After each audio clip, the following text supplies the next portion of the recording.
So the Night King invasion event has started up again on all open kingdoms, as I'm sure you all know at this point, and Sheila's weapon is part of the reward set in it. And I've seen quite a few misconceptions about certain things about the weapon, and I'm not sure it's being quite given the credit it necessarily deserves in terms of how good the weapon is and how big of a deal it can be for your account. So first of all, sourcing it.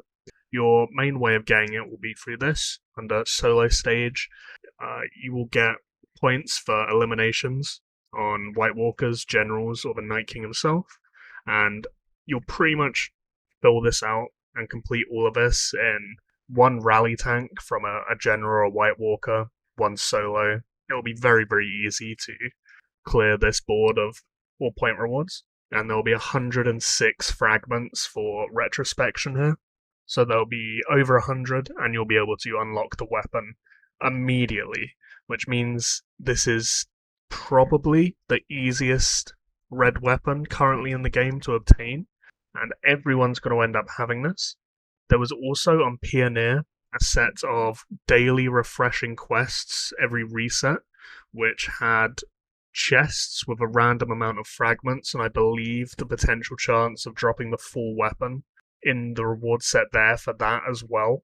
It isn't currently in the game, but I'm pretty sure by the time this video goes out, or very shortly after, that will also be in the game. So you'll be getting fragments even beyond the unlock limit, and you could theoretically get 2 or 3 copies of this weapon from this event alone.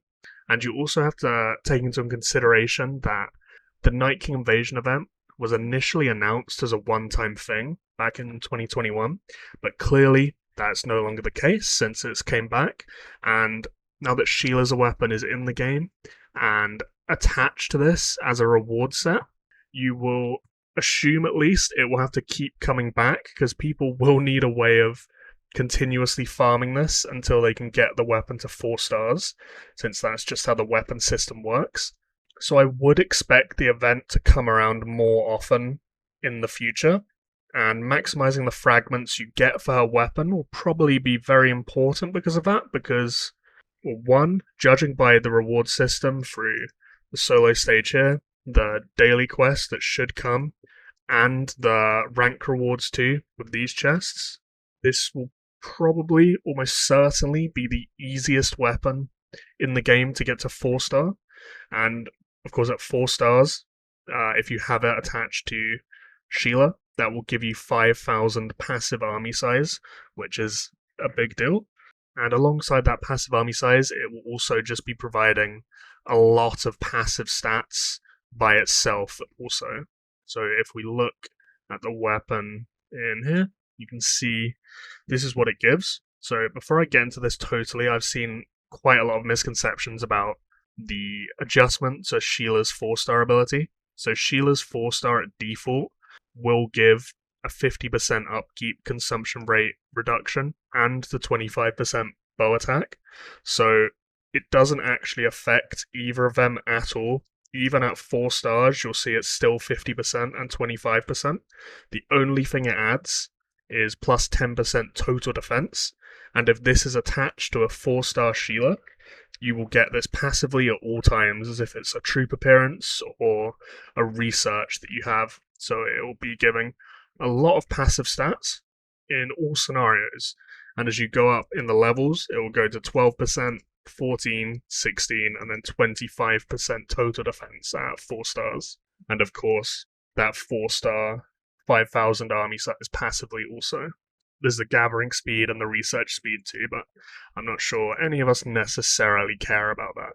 Note, the base attributes and random attributes are both collection bonus, so this means that Sheila, or whatever this weapon is equipped to, there's no reason to ever have it on anything but Sheila, in my opinion, unless maybe you're like a low-spending bow player and you're using Sheila in PvP, and you want better stats on her in combat, potentially.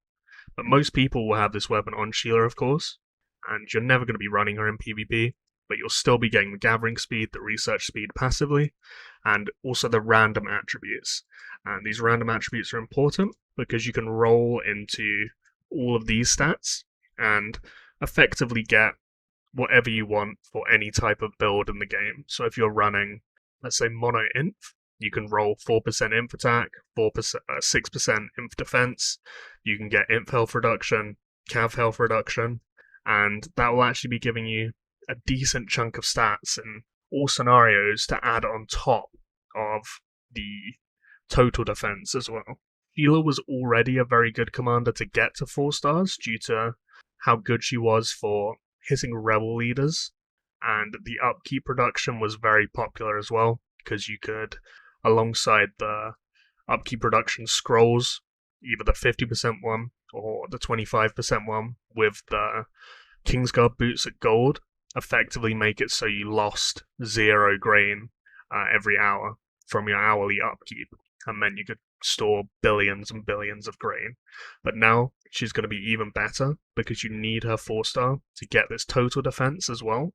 So if you don't already have Sheila at 4-star and you're not really doing anything with your elite tokens, I would advise trying to grind her pretty hard to 4 stars because you're going to have this weapon guaranteed. So it's a free 10% total defense if nothing else. I think a lot of what I've said is fairly common sense for a lot of players, but the main takeaway, for me at least, is think of the 4-star army size and the total defense when you get it to 4-star long term. Because yes, it's a red weapon. Red weapons are historically very annoying to upgrade, but the fact you have like 4 sources of fragments for this weapon built into this event alone, you could realistically get it to 1-2 stars this event, and then if you're topping both leaderboards, you're getting lucky with the chests, you could maybe have this 4-star in like 2 events, which is a big deal for the amount of stats you'll be getting passively in all scenarios if you can actually manage to pull that off. So I would advise to not just get it to base and just leave it. Think of the long term and think of the improvements. If you properly grind it, this can make to your account in the future as well if you start working on it right now in this version of the Night King event.